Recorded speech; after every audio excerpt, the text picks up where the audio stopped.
నమ్మి మోసపోవడం అన్నది చిత్రసీమలోని హీరోయిన్లకు మాత్రమే పరిమితం కాదు. ఆ రంగంలోని ఏ విభాగంలోని వారికైనా వర్తిస్తుంది. అందుకు ఓ ఉదాహరణ ప్రసిద్ధ నేపథ్య గాయని ఎల్ఆర్ ఈశ్వరి. ఆమె గొంతులో ఒక రకమైన మైకం, మత్తు ఉన్నాయి అనేవారు దర్శకులు కెఎస్ ప్రకాశ్రావు. అసంఖ్యాకమైన ఆమె అభిమానులు కూడా అదే అన్నారు. లే లే నారాజా, మసక మసక చీకటిలో మల్లెతోట ఎనకాల, ఆకులు పోకలు ఇవ్వద్దు, బలెబలే మగాడిపోయి బంగారు నా సామిపోయి, ఇలా ఎన్నో పాటలు.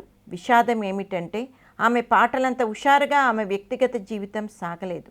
లూర్దు మేరీ రాజేశ్వరి అన్నదే ఆమె అసలు పేరు. ఆ పేరును ఎల్ఆర్ ఈశ్వరిగా మార్చింది తమిళ దర్శకులు ఏపీ నాగరాజన్.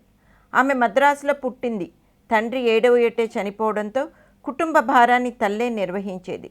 బ్రతుకు తెరువుకు బృందగానాల్లో కోరస్ సింగర్గా గొంతు కలిపేది ఎల్ఆర్ ఈశ్వరి. 10వ తరగతి వరకు చదువుకుంది.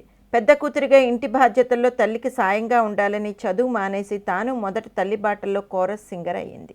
ఆమె గొంతు బాగుందని మొదట సోలో పాట పాడే అవకాశం ఇచ్చి ప్రోత్సహించింది ప్రముఖ సంగీత దర్శకుడు ఎంఎస్ విశ్వనాథన్.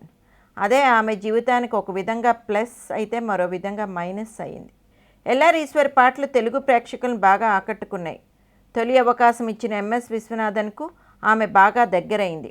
తనను తాను అర్పించుకుని ఆయన తనను సహచరిగా స్వీకరిస్తాడని ఆశిస్తూ వచ్చింది. కానీ ఆమె కోరిక నెరవేరనే లేదు. తల్లి చనిపోయిన తర్వాత చెల్లెలు తమ్ముళ్లను చదివించడం, వాళ్ళకు పెళ్ళిళ్ళు చేయడం, ఇంకా దగ్గర బంధువుల పిల్లల బాధ్యత తానే స్వీకరించడం, ఈ బరువు బాధ్యతలతోనే ఆమె జీవితం సాగిపోయింది. అన్నీ ఉన్నా చివరికి ఆమెది ఒంటరి బ్రతికైపోయింది.